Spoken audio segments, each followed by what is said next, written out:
அப்படி எத்தனையோ வள்ளல்கள் இந்த நாட்டில் உண்டு, இருந்திருக்கிறார்கள், இருக்கிறார்கள். அள்ளி கொடுக்காட்டினாலும் கிள்ளியாவது கொடுக்கணும்னு சொல்லுவாங்க பாருங்க. ஆனாலும் வள்ளல்கள் இந்த நாட்டில் மழை பெய்யுறது யாருக்காக? இப்படி வள்ளல்கள் இருப்பதனாலே. அப்படிப்பட்ட வள்ளல்கள் எல்லாம் இங்கே இருப்பதை நிதர்சனமாக்கி கொண்டிருக்கிறார்கள். கோடி கோடியா பணம் வச்சிருக்கிறவனுக்கு கொடுக்க மனசு இல்லை. ஆனாலும் பாருங்க எப்படி இருக்கு பதில. ஆர்த்த சபை 101 1001 புலவர், வார்த்தை 16,000 பூத்த குழல் தண்டாமரை திருவே தாதா கோடிக்கொருவர் உண்டாயின் உண்டென்று அருன்னு பாடுனா அந்த கிழவி ஔவையார் பாண்டிய நாடு என்ற மதுரையம்பதியில. எதுக்கு பாடுனா? இரும்பு சங்கிலி அருந்து விழ பாடுனா.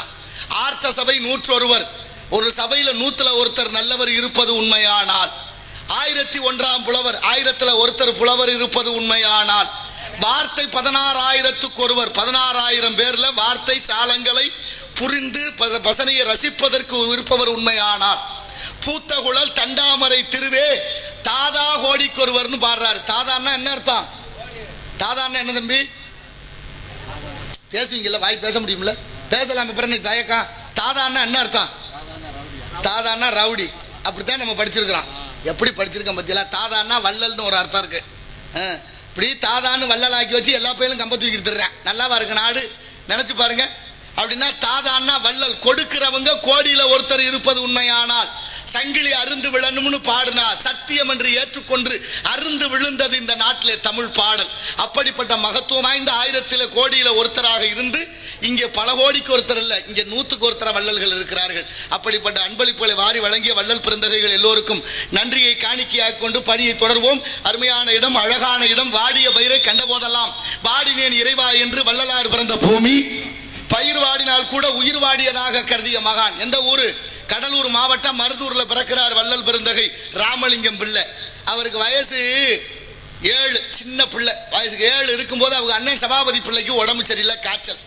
தம்பியை கூப்பிட்டு சொன்னாரு, தம்பி ராமலிங்கம், சோமு செட்டியார் வீட்டில் பிரசங்கம், நீ போய் கற்பூரம் காட்டி பிரசாதம் கொடுத்துட்டு வா. அண்ணன் எங்கான்னு செட்டியார் கேட்பாரு. கேட்டா உடம்பு சரியில்லை, காய்ச்சல்னு சொல்லியிருப்பான்னு அனுப்புனாரு. இவர் போனாரு. செட்டியார் கேட்கிறாரு, என்னையா நீங்க வந்திருக்கிறீங்க, உங்க அண்ணன் வரலையான்னு. அதுக்கு அவர் சொன்னாரு, அண்ணனுக்கு உடம்பு சரியில்லை, காய்ச்சல், என்னைய வர சொன்னாரு. ஏயா இதெல்லாம் முதல்ல சொல்றது இல்லையா? முன்கூட்டியே சொல்லியிருந்தா வேற ஏற்பாடு பண்ணியிருப்பேன். இன்னைக்கு வந்து அது சரியில்லை இது சரியில்லைன்னு ரொம்ப கோவப்பட்டார். சில பேருக்கு கோபம் பொசுக்கு பொசுக்குன்னு வரும், எதுக்கு வருதுன்னே தெரியாது. கோபம் எங்க இருந்து வருதுன்னு தெரியுமா? சொல்லுங்க பாப்போம். குடகு மலையிலிருந்து காவிரி உற்பத்தி ஆகுது, நந்தி மலையிலிருந்து பாலாறு உற்பத்தி ஆகுது. ஒவ்வொரு ஆறும் ஒவ்வொரு இடத்துல இருந்து உற்பத்தி ஆகுதுல. கோபம் எங்கே இருந்து உற்பத்தி ஆகுது? எல்லாம் நம்ம கிட்ட தான் இருக்கு. தனியாக வருது. தர்மம் செய்கிற இடத்துல தான் கோபம் உற்பத்தி ஆகுமா? தர்மம் செய்கிற இடத்துல கோபம் உற்பத்தி ஆகும்னு இந்த கிழவி நமக்கு பாடம் வச்சா.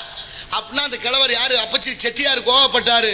வேகம் கெடுத்தாண்ட வேந்தனடி வெல்கன்னு கோபம் குறையில. வயசாகியும் சில பேருக்கு புத்தி மாறாது, வயசாகியும் சில பேருக்கு புத்தி மாறாது. காரணம், பெரியோரெல்லாம் பெரியோரும் இல்லை, சிறியோரெல்லாம் சிறியோரும் இல்லை, அறிவாளிகள் எல்லாம் அறிவாளிகள் அல்ல. அறிவை யார் பயன்படுத்துகிறார்களோ அவர்கள் தான் அறிவாளி. இப்ப செட்டியாரை பார்த்து வள்ளலார் கேட்டாரு, செட்டியார் ஐயா, காய்ச்சல் என்ன எங்க வீட்டுக்கு கடிதம் போட்டா வந்துச்சு, உங்களுக்கு தகவல் சொல்லன்னாரு. செட்டியார் வாய் திறக்க முடியல. சரி வந்த வேலையை பாருங்கன்னாரு. நான் வேணா பெரிய புராணம் படிக்கவா? படிங்கன்னாரு. பெரிய புராணம் படிச்சாரு வள்ளல் பெருந்தகை ராமலிங்கம் பிள்ளை. வள்ளலார் படிக்கிறாரு. 1 மணி நேரம் போயிருச்சு. 1 மணி நேரத்துக்கு அப்புறம் செட்டியார் சொன்னாரு ரொம்ப மகிழ்ச்சியோட, ராமலிங்கம் நாளைக்கு நீங்க வந்துருங்க, உங்க அண்ணனை வர வேண்டான்னு சொல்லுங்கன்னாரு. அந்த அளவுக்கு மாறி போச்சு மாற்றம். மாற்றம் ஒன்றுதானே மாற்ற இயலாதது. இப்ப வள்ளலார நாளைக்கு நீங்க வாங்கன்னு சொல்லிட்டு அப்புறம் சொன்னாரு, ராமலிங்கம் நடந்தே வந்தீங்க, நீங்க நடந்து போக வேண்டாம், நம்ம வீட்டு சாரட்டு வண்டியை கட்டி அனுப்புறேன், அதுல புறப்படுங்க, போகும்போது சும்மா போக வேண்டான்னு கொஞ்சம் சன்மானமா காசு கொடுத்தாராம். எவ்வளவு கொடுத்துருப்பாரு? என்ன ஒரு 5000 தானே கணக்கு போட முடியும். சன்மானம் அவ்வளவுதானே கொடுக்க முடியும். வசதிக்கு தக்கவாறு கொடுப்பாங்க. நீங்க பாருங்க, அவர் ஒரு சாக்கு நிறைய பணத்தை கட்டி சாரட்டு வண்டியில வச்சாராம். சாக்கு நிறைய, ஒரு சாக்குல பணம் கட்டி வைக்கிற அளவுக்கு அவங்க பணக்காரரா இருந்திருக்கிறார். அவர் எவ்வளவு பணக்காரர்னா அந்த ஊர் எவ்வளவு பணக்கார ஊரா இருந்திருக்கும். அந்த ஊர் பணக்கார ஊர்னா அந்த நாடு எவ்வளவு பணக்கார நாடா இருந்திருக்கும். அப்ப நாடே பணக்கார நாடுனா ஏழை நாடு அல்ல. எந்த நாடு? நம்ம இந்தியா தான். பூம்புகார் காவிரி பூம்பட்டினத்தில் பிறந்த பட்னத்து செட்டியாரு, அவருக்கு அந்த காலத்துல பணம் 9 கோடி சொத்து. இப்ப வள்ளலாருக்கு பணம் கொடுத்த செட்டியாரு அவ்வளவு பெரிய கோடீஸ்வரர்னா நாடு பணக்கார நாடு தானே. இந்தியா ஏழை நாடு இல்ல. இல்ல இல்ல இல்ல. ஆனாலும் இன்னைக்கு 150 லட்சம் கோடி கடன் வாங்கி வச்சிருக்காங்க. எதுக்கு வாங்கினாங்க? நமக்கு தெரியாது, நமக்கு தேவையில்லை. அது பெரிய இடத்து பொல்லாப்பு, அரமணை கோழி முட்டை அம்மிகளை உடைக்க. ஆனாலும் பாருங்க என்ன பண்ணாரு வள்ளலார் தெரியுமா? ஒரு மூட்டை பணத்தையும் போற வழியில பாலும் கிணத்துக்களை தூக்கி போட்டு போயிட்டார். மனசு வருமாயா பணத்தை கீழே போட?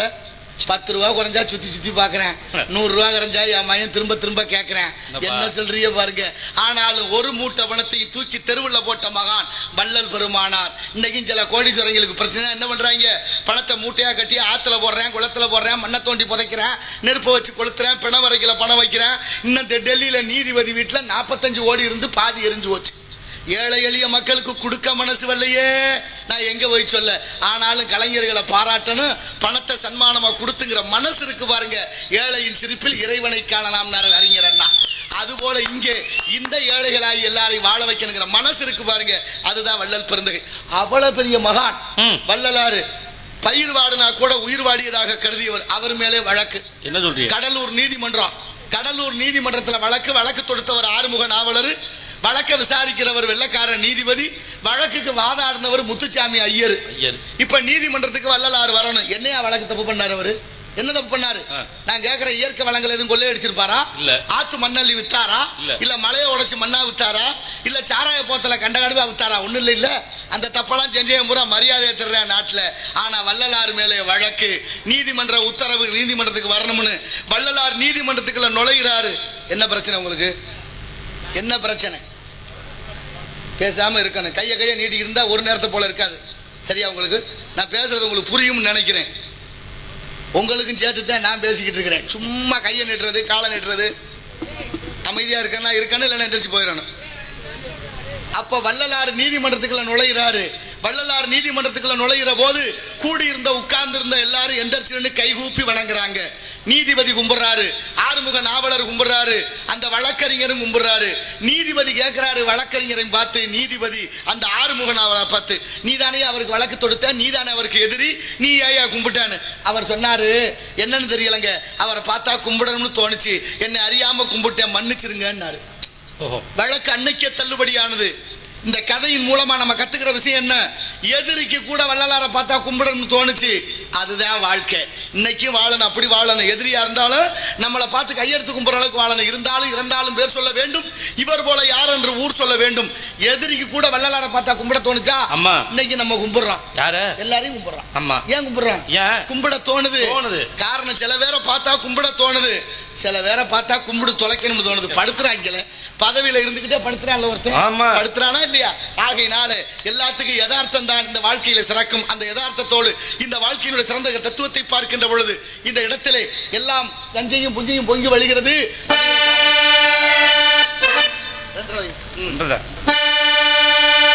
நடந்தாய் வாழி காவேரி, நடந்தாய் வாழி காவேரி, நடந்தாய் வாழி காவேரி,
கனவே